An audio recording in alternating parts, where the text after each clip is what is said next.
Dito Litay sa Kabataan Learning Center at kasama natin ngayon ang estudyante mula sa Acacia National High School na si... Ako po si Sarah Chapeng mula sa Acacia National High School. Ayan, Ate Sairine, kamusta? Bilang isang estudyante, ano ang kahalagahan ng mga ganitong pasilidad na programa ng Sangguniang Kabataan para sa isang estudyante?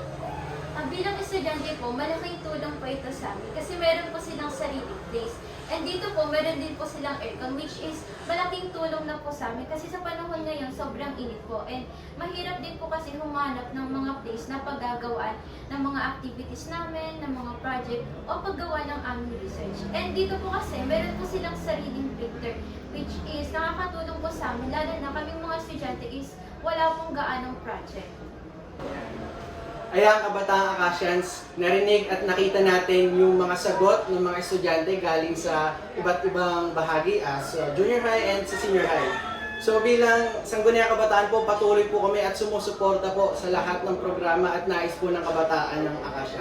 At kami po bilang Sangguniang Kabataan, lagi po namin sinasabi sa inyo na huwag niyo pong sasayangin at huwag niyo pong palalampasin yung mga programa na inihahain sa mga kabataan.